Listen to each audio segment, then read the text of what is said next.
الحمد لله رب العالمين والعاقبة للمتقين والصلاة والسلام على سيد الأنبياء والمرسلين وعلى آله وأصحابه أجمعين. أما بعد فقد قال الله تبارك وتعالى في القرآن المجيد: بسم الله الرحمن الرحيم. قد أفلح المؤمنون الذين هم في صلاتهم خاشعون. وقال النبي صلى الله تعالى عليه وسلم: الصلاة عماد الدين، فمن أقامها فقد أقام الدين، ومن تركها فقد هدم الدين. وقال النبي صلى الله تعالى عليه وسلم: الصلاة مفتاح الجنة. وقال النبي صلى الله تعالى عليه وسلم: قرة عيني في الصلاة. وقال النبي صلى الله تعالى عليه وسلم: ركعتان من الفجر خير من الدنيا وما فيها. وقال النبي صلى الله تعالى عليه وسلم: الصلاة مفتاح الجنة، أو كما قال النبي صلى الله تعالى عليه وسلم: إن الله وملائكته يصلون على النبي يا أيها الذين آمنوا صلوا عليه وسلموا تسليما. اللهم صل على سيدنا ومولانا محمد وعلى آل سيدنا ومولانا محمد وبارك وسلم صلاة وسلاما عليك يا رسول الله صلى الله تعالى عليه وسلم. معزز اور محترم حاضرین محفل، اللہ جل شانہ کا شکر ہے، فضل ہے، کرم ہے کہ وہ ذات پاک نے آپ کو اور ہم کو ذکر خدا، ذکر مصطفیٰ کے محفل میں آنے کی توفیق عطا فرمائی ہے. یہ آپ کی اور ہمارے مشترکہ خوش نصیبی ہے. اور ایک مسلمان کے، ایک مومن کے، ایک حضور کی امتی کی سب سے بہترین زندگی کون سی زندگی ہے؟ زندگی تو سب کو گزارنا ہی ہے، لیکن ایک مومن کی سب سے بہترین زندگی ہے کون سی زندگی؟ علماء نے لکھا ہے کہ ایک مومن کی سب سے بہترین وہی زندگی، اصل ترین زندگی وہی زندگی ہے جو زندگی کے لمحات اللہ اور اللہ کے رسول کی اطاعت و بندگی میں گزر جائے، اللہ اور اللہ کے رسول کی ذکر و اذکار میں گزر جائے، قرآن کی تلاوت میں گزر جائے، مسجد میں گزر جائے، درود پڑھنے میں جو زندگی کے لمحات گزر جائے، والدین کی خدمت میں جو زندگی کے لمحات بسر ہو جائے، غریب اور یتیم کی خدمت میں جو زندگی بسر ہو جائے، وہ سب سے بہترین، سب سے افضل ترین زندگی. زندگی تو سب کو گزارنا ہی ہے. اگر مسلمان اس بات پر غور کرے کہ اللہ نے ہم کو زندگی کیوں دی ہے، ہم اس دنیا میں جو آئے ہیں کیوں آئے ہیں، ہماری زندگی کا اصل مقصد کیا ہے، اگر مسلمان اس پر غور کرے اور پھر حالات کے ابھی جو ہمارا معاشرہ چل رہا ہے اس کا جائزہ لے، تو مسلمان اپنی زندگی سے بہت دور ہو چکا ہے، بہت اپنی زندگی کا مقصد کو چھوڑ. مسلمانوں نے زندگی کا مقصد یہ سمجھ لیا ہے کہ بہترین مکان ہو جائے، کوٹھی ہو جائے، زمین ہو جائے، جائیداد ہو جائے، کرسی اقتدار کا مالک ہو جائے تو ہم کامیاب ہیں، اور اسی کو زندگی کا مقصد بنائے ہوئے ہیں۔ اور اسی کے لیے کیا کر رہا ہے؟ صبح بھی محنت کر رہا ہے، شام کو بھی محنت کر رہا ہے، دین کے اجالے میں بھی محنت کر رہا ہے، رات کے اندھیرے میں بھی منصوبہ بندی بنا رہا ہے۔ لیکن یاد رکھیے مسلمانوں، تمہارے زندگی کا مقصد مکان و دکان نہیں، زمین و جائیداد نہیں، سیم و زر نہیں۔ مکان تو زمین زندگی کا ضرورت ہو سکتا ہے، زمین و جائیداد زندگی کی ضرورت تو ہے، کرسی اقتدار زمین زندگی کا ضرورت تو ہے، لیکن زندگی کا مقصد ہرگز نہیں۔ اگر دنیا دولت میں کامیابی ملتی، کرسی اقتدار میں کامیابی ملتی، تو فرعون نمرود سب سے بڑا کامیاب ہوتا۔ لیکن نہیں، کامیاب وہ انسان ہے جس نے اپنی زندگی کا مقصد کیا بنا لیا؟ اللہ اور اللہ کے رسول کی اطاعت کو اپنی زندگی کا مقصد بنا لیا، اللہ اور اللہ کے رسول کی ذکر کو اپنی زندگی کا مقصد بنا لیا، مسجد کی اطاعت کو اپنی زندگی کا مقصد بنا لیا، قرآن پر حضور کی سیرت پر اپنی زندگی کا مقصد بنا لیا، وہ دنیا میں بھی کامیاب رہے گا، دنیا میں بھی سربلند ہوگا، دنیا میں بھی اللہ کی رحمتوں سے مستفید ہوگا، اور جب دنیا سے رخصت ہو جائے گا تب بھی ہر منزل پر کامیابی و کامیابی اس کو نصیب ہو جائے گی۔ حضرت بلال حبشی رضی اللہ تعالیٰ کون نہیں جانتا ہے؟ زمین نہیں، جائیداد نہیں، رنگ نہیں، روغن نہیں، جبن نہیں، کوبن نہیں، لیکن اللہ کے رسول نے مسجد نبوی میں تشریف فرمائے، صحابہ اکرام کا مجمع لگا ہوا ہے، اللہ کے رسول نے ارشاد فرمایا کہ یہ بلال مسجد نبوی کا مؤذن کل بروز محشر سب سے پہلے جنت میں داخل ہوگا۔ زمین نہیں، جائیداد نہیں، خاندان نہیں، رنگ کے کالے اب شک رہنے والے ہیں، لیکن اللہ کے رسول کی معاشر حضرت بلال حبشی رضی اللہ تعالیٰ عنہ سب سے پہلے جنت میں داخل ہوگا۔ صحابہ کرام نے اس کے کہا یا رسول اللہ، یہ بلال حبشی انبیاء سے بھی پہلے جنت میں جائے گا؟ اللہ کے رسول نے ارشاد فرمایا کہ ہاں، حضرت بلال حبشی یہ تمام انبیاء سے پہلے جنت میں جائے گا۔ صحابہ کرام نے پھر عرض کیا یا رسول اللہ، آپ سے بھی پہلے جنت میں جائے گا؟ اللہ کے رسول نے ارشاد فرمایا کہ ہاں، یہ مجھ سے بھی پہلے جنت میں جائے گا۔ کہ مسجد میں کیا کامیابی ملنے والے، نماز کتنا اہم عبادت ہے۔ اسی نماز کے بارے میں اللہ جل شانہ نے ارشاد فرمایا قد افلح المؤمنون، کہ ایمان والوں نے کامیابی حاصل کی، دنیا کی بھی کامیابی، آخرت کی بھی کامیابی۔ کس چیز میں کامیابی حاصل کی؟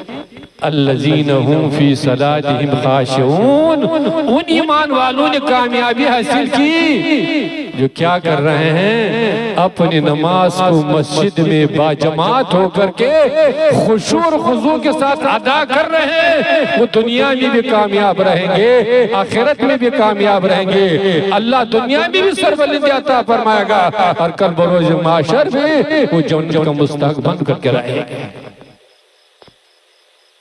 نماز کتنی اہم عبادت ہے؟ تمام عبادتوں میں سب سے افضل ترین عبادت، سب سے اللہ سے قریب کرنے والی عبادت۔ حضرت عبداللہ ابن مسعود جو حضور کے جلیل القدر صحابی، جس کو صاحب نعلین، صاحب وسادہ کہتے ہیں، جو حضور کے ساتھ حضر میں بھی موجود ہے، مسافر میں بھی موجود ہے، ہمیشہ حضور کی خدمت میں حاضر رہتے ہیں۔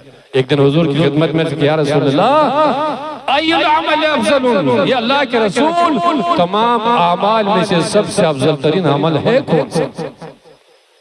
تمام اعمال میں سے اعمال تو بہت ہے، روزہ ہے، زکوٰۃ ہے، حج ہے، خیر و خیرات ہے، کسی غریب کا مدد کرنا، بے شمار اعمال صالحہ ہے، لیکن حضرت عبداللہ ابن مسعود نے کہا یا رسول اللہ، تمام اعمال صالحہ میں سے سب سے افضل ترین عمل کون سا؟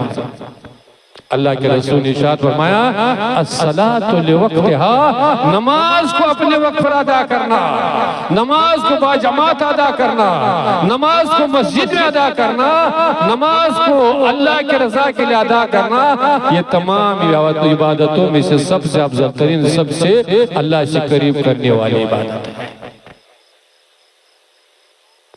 تمام عبادتوں میں سے سب سے اللہ قریب کرنے والی عبادت کون سے؟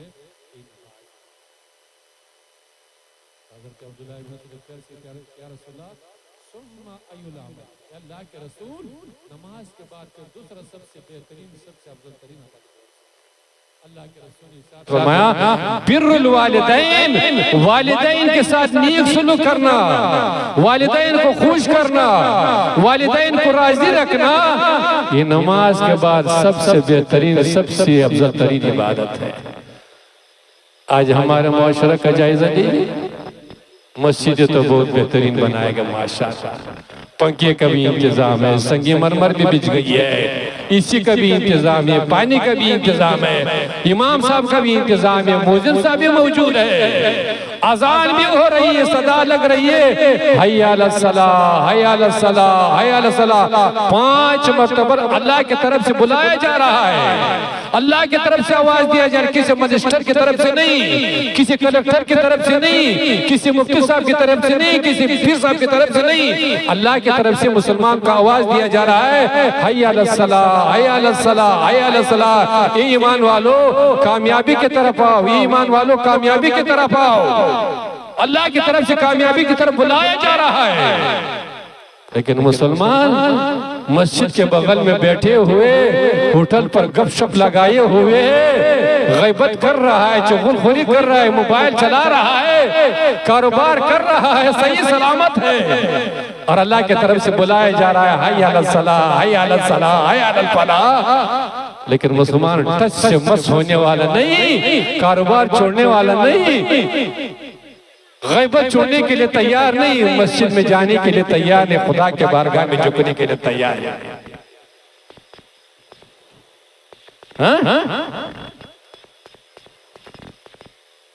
آج تو ہر مسلمان پریشان بنا ہوا ہے، ہر مسلمان شکایت کرے کہ یہ مصیبت ہمارے اوپر آ گئی ہے، یہ ظالم ہمارے پر مسلط ہو گئی ہے۔ کیوں بھائی؟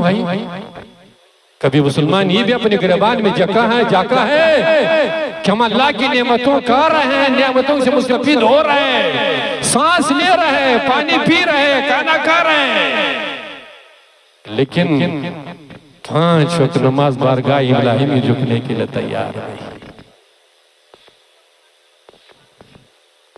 صحیح سلامت ہونے کے باوجود گھر میں 10 آدمی رہتے ہوں گے، جب اذان ہو جائے 100 گھروں کا بستی ہوگا، 200 گھروں کا بستی ہوگا، مسجد میں کتنے آدمی آئیں گے؟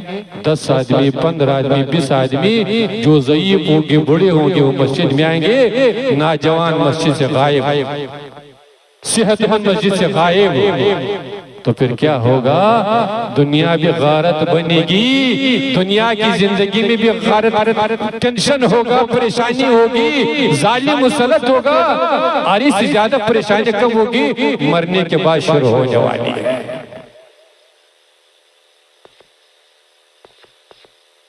آج مسلمان اگر سچی توبہ کر لے، اپنے گناہوں سے باز آ جائے، مسجد کو آباد کرے، 5 وقت نمازوں کا پابند بنے، تو پھر روڈ پر جانے کی ضرورت نہیں، ہنگامہ کرنے کی ضرورت نہیں۔ اللہ اتنا کریم و رحیم ذات ہے، اللہ فرماتا ہے وَأَنْتُمُ الْأَعْلَوْنَ إِن كُنتُم مُؤْمِنِينَ، کیا اگر تم لوگ سچے مومن بن گئے تو پھر کیا ہوگا؟ تم لوگ غالب رہو گے، تم لوگ سربلند رہو گے، تم لوگ حکمران بن کر کے رہو گے۔ یہ نہیں فرمایا کہ تمہارے پاس ایک بم ہوگا تو تم کامیاب ہوں گے، تمہارے پاس میزائل ہوگا تو تم کامیاب ہوں گے، تم لوگ روڈ پر جاؤ گے تو ہنگامہ کرو گے تو کامیاب ہوں گے، تم لوگ کیا کرو گے؟ قوت کا مظاہرہ کرو گے تب کامیاب ہوگے۔ یہ نہیں فرمایا، بلکہ 2 مختصر لفظ فرمائے وَأَنْتُمُ الْأَعْلَوْنَ إِن كُنْتُم مُؤْمِنِينَ، کہ ایمان والو تم لوگ کامیاب رہو گے، سربلند رہو گے، حکمران رہو گے، لیکن شرط کیا ہے؟ شرط یہ ہے ان کنتم مومنین، اگر تم لوگ کیا ہو جائے سچے ایمان والے بن جاؤ گے تب۔ وقت کافی ہو چکا ہے، ہمارے شعراء کرام باقی ہے، ہمارے خصوصی مقررین حضرات ابھی باقی ہے، تو کہنا یہ چاہتے ہیں کہ آپ لوگوں نے اتنا محنت سے جلسہ منعقد کی ہے اور رات کے قریب 1:30-2 بج رہے ہیں، آپ لوگ اللہ اور اللہ کے رسول کی ذکر کو سن رہے ہیں، علماء کرام کے بیانات کو سن رہے ہیں، بڑے خوشی کا موقع ہے۔ لیکن صرف سننا اور سنانا کافی نہیں، صرف نعرہ لگانا کافی نہیں، شعراء پر پیسہ پھینکنا کافی نہیں، اس میں کامیابی نہیں۔ کامیابی کہاں ہوگا؟ کامیابی تب ہوگی، ہمارا جلسہ تب کامیاب ہوگا، آپ کا رات بھر جاگنا تب کامیاب ہوگا کہ آپ کیا کریں گے، چاہے عقیدے کے تعلق سے ہو، چاہے اعمال کے تعلق سے ہو، جو کچھ آپ قرآن و حدیث کی روشنی میں سنیں گے، علماء کرام کی زبانیں سنیں گے، اس پر کیا کریں گے، عمل کرنے کی کوشش کریں گے، نمازی بنیں گے، تلاوت کرنے والے بنیں گے، سچے بنیں گے، تو ہمارا جلسہ بھی کامیاب، آپ کا رات بھر جاگنا بھی کامیاب، آپ دنیا میں بھی کامیاب رہیں گے، آخرت میں بھی کامیاب رہیں گے۔ لیکن ہمارا مصیبت کیا ہے، لوگوں کے دل و دماغ میں یہ بسا ہوا ہے کہ ہم رات بھر جگ لیا، خوب نعرہ لگا لیا اور شعراء پر پیسہ پھینک دیا، ہماری ذمہ داری ختم، ہمارے جلسہ کامیابی، ہرگز کامیابی۔ حدیث پاک میں آتا ہے کہ جو مسلمان جو حضور کی امتی قرآن حدیث کی باتوں کو سن لے اور اس کے بعد کیا کرے، سن کر کے سمجھ کر کے ادھر سے سن لیا ہے اور ادھر سے نکال دیا، کل بروز معاشر اس کو کیا سزا ملے گی، اس کو سزا دیا جائے گا کہ لوہے کو گرم کر کے، چھڑ کو گرم کر کے اس گان میں گھسا کر کے اس گھر سے نکال دیا جائے گا۔ یہ کوئی دنیا داری کے محفل نہیں بھائی، یہ کوئی سیاست کی محفل نہیں، یہ قرآن و حدیث کی محفل ہے، یہ اللہ اور اللہ کے رسول کی ذکر کی محفل ہے۔ اس میں جو انسان جتنا باادب ہوگا اتنا کیا ہوگا، بانصیب ہوگا، اتنا اللہ کے رحمتوں کو لے کر کے جائے گا۔ وہ کہتا ہے کہ باادب بانصیب، جو باادب ہوگا والدین کا ادب کرے گا وہ محروم نہیں ہوگا، وہ کیا ہوگا، اللہ کے فضل و کرم سے والدین کے دعا ملے گی، دنیا میں بھی کامیاب، آخرت میں بھی کامیاب۔ علماء کا ادب کرے گا، قرآن حدیث کا ادب کرے گا، ایسے محفل کا ادب کرے گا تو کیا ہوگا، وہ محروم ہوگا نہیں، اللہ کے رحمتوں کو لے کر کے جائے گا، دنیا و آخرت کی کامیابی اس کو مل کر کے رہے گا۔ اگر ایسے محفل کے ادب ہم لوگ نہیں کریں گے، اور سب سے بڑا ادب اس محفل ہے کیا، اس محفل کے سب سے بڑا ادب یہ ہے کہ جو کچھ آپ سنیں، نماز کے تعلق سے ہو، تلاوت کے تعلق سے ہو، والدین کی خدمت کے تعلق سے ہو، اللہ اور اللہ کے رسول کی اطاعت و بندگی کے تعلق سے ہو، اللہ اور اللہ کے رسول کی محبت کے تعلق سے ہو، عقیدہ تو سب سے ضروری ہے، عقیدہ تو سب سے اہم ہے۔ عقیدے کے درست ہونے کے بغیر کوئی نماز قبول ہو ہی نہیں سکتا ہے، کوئی اطاعت و بندگی اللہ کے بارگاہ میں قبول ہو ہی نہیں سکتا ہے۔ تو سب سے بڑا ادب یہ ہے کہ جو کچھ آپ اور ہم سنیں گے اس پر عمل کرنے کی کوشش کریں گے۔ اگر آپ اور ہم نے کوشش کری لی عمل کرنے کی تو اللہ جل شانہ عمل کرنے کی توفیق بھی عطا فرمائے گا۔ کوشش کریں گے تب، اگر کوشش نہیں کی، سن لیا ادھر سے، سن لیا ادھر سے، نکال لیا تو پھر سزا وہی ملنے والے کہ کل بروز معاشر لوہوں کو گرم کر کے ادھر سے گھسا دیا جائے گا، ادھر سے نکال دیا جائے گا۔ میں آخری حدیث بیان کر کے نماز کے تعلق سے، بیان تو بہت ہے لیکن ہمارے اسٹیج کے بہت سارے علماء کرام مقررین حضرات تشریف فرمائے، وہ اپنے بیان کریں گے۔ اللہ کے رسول نے ارشاد فرمایا، رکعتان من الفجر خیر من الدنیا وما فیہا۔ سبحان اللہ، کیا حدیث، کیا پیغام ہے۔ اللہ ہر مسلمان کو عمل کرنے کے توفیق عطا فرمائے۔ آج تو مسلمان کے دل و دماغ میں کوٹھی بسا ہوا ہے کہ کوٹھی بنگلہ سب سے بہترین ہے، زمین و جائیداد سب سے بہترین ہے۔ نہیں، اللہ کے رسول ارشاد فرمایا رکعتان من الفجر خیر من الدنیا وما فیہا، کہ فجر کے 2 رکعت نماز ادا کرنا یہ دنیا سے بھی بہتر ہے، دنیا کی تمام چیزوں سے بھی بہتر ہے۔ سبحان اللہ، 2 رکعت نماز پڑھنا، جماعت کے ساتھ پڑھنا، مسجد میں پڑھنا، اللہ کے رضا کے لیے پڑھنا۔ اللہ کے رسول نے یہ پیغام دی، خوشخبری دی کہ صبح میں جب اٹھیں گے، وضو بنائیں گے، نیند کے گرم بستر چھوڑیں گے تو کیا ہوگا؟ 2 رکعت آپ نے پڑھ لیا کہ 2 رکعت کیا ہوگی؟ دنیا سے بھی بہتر ہے، کوٹھی سے بھی بہتر ہے، بنگلے سے بھی بہتر ہے، تاج محل سے بھی بہتر ہے، لال قلعہ سے بھی بہتر ہے، دنیا کے ہر محل سے بہتر ہے۔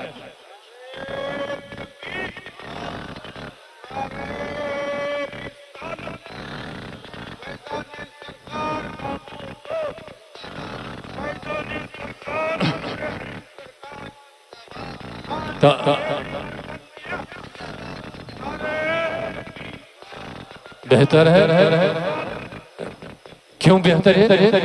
2 رکعت دنیا سے بھی بہتر ہے، دنیا کی تمام چیزوں سے بھی بہتر ہے۔ علماء کرام نے اس کی وضاحت کی ہے، اس کو بیان کیا ہے کہ کیوں بہتر ہے۔ علماء کرام نے لکھا ہے کہ اس لیے بہتر ہے کہ دنیا کا کوئی بھی چیز ہو، بنگلہ ہو، کوٹھی ہو، گاڑی ہو، زمین ہو، جائیداد ہو، سیم ہو، زر ہو، سونا ہو، چاندہ ہو، چاندی ہو، اسے کب تک آپ فائدہ اٹھا سکتے ہیں؟ جب تک آپ زندہ ہوں گے، آپ دنیا میں رہیں گے، آپ کوٹھی سے بھی فائدہ حاصل کر سکتے ہیں، دولت سے بھی فائدہ حاصل کر سکتے ہیں، زمین و جائیداد سے بھی فائدہ حاصل کر سکتے ہیں۔ لیکن جیسے آپ کی آنکھ بند ہو جائے، جسم سے روح پرواز کر جائے گا، نہ مکان کوئی کام دے گا، نہ کرسی کوئی کام دے گا، نہ سونا چاندی کوئی کام دے گا، سب کیا ہو جائے گا؟ کوئی کام کرنے کے لیے۔ اور اگر آپ نماز پڑھے ہوں گے، فجر کی نماز پڑھے ہوں گے، دنیا میں بھی آپ کو اللہ کے رحمتوں سے مستفید کرے گا، دنیا کی کامیابی بھی عطا کرے گا۔ اور یہی 2 رکعت جب آپ دنیا سے رخصت ہو جائیں گے، یہ کیا کرے گا؟ قبر میں بھی ساتھ میں رہے گا، قبر کے عذاب سے بھی بچا دے گا، قبر کے اندھیرے سے بھی بچا دے گا۔ اور یہاں نہیں، یہی 2 رکعت آپ کے ساتھ میدان محشر میں بھی جائے گا، میدان محشر کی گرمی سے بھی بچا دے گا۔ اور یہی 2 رکعت اللہ کے فضل و کرم سے آپ کو کہاں لے کر جائے گا؟ سدھ جنت میں لے کر کے چلا جائے گا۔ تو نماز بہت اہم عبادت ہے، اور ہمارے مسلمان اس زمانے میں موجودہ حالات میں نماز سے دور ہو چکے، مسجد سے دور ہو چکے ہیں، اللہ اور اللہ کے رسول کی ذکر سے دور ہو چکے ہیں۔ اس لیے مسلمانوں، اگر دنیا و آخرت کے کامیابی چاہتے ہو، اللہ اور اللہ کے رسول کو راضی کرنا چاہتے ہو، سربلندی چاہتے ہو، دنیا و آخرت کے پریشانی سے بچنا چاہتے ہو، تو کیا کرنا ہوگا؟ آج اللہ کے بارگاہ میں توبہ کیجیے، مسجد کو پکڑ لیجیے، قرآن کی تلاوت کو اختیار کیجیے، قرآن پر عمل کیجیے، حضور کی سیرت کو اپنائے، 5 وقت نمازوں کا پابندی بنیے، انشاءاللہ العزیز اللہ کے فضل و کرم سے دنیا میں بھی کامیاب رہیں گے، دنیا میں بھی سربلند ہوگے، اللہ بھی راضی ہوگا، اللہ کے رسول بھی راضی ہوگا۔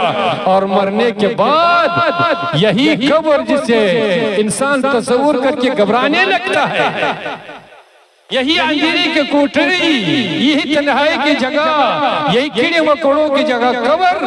حضور فرماتے کہ جو نمازی دنیا میں جو نماز پڑھ رہا تھا، دنیا سے رخصت ہو گیا، قبر میں پہنچا، قبر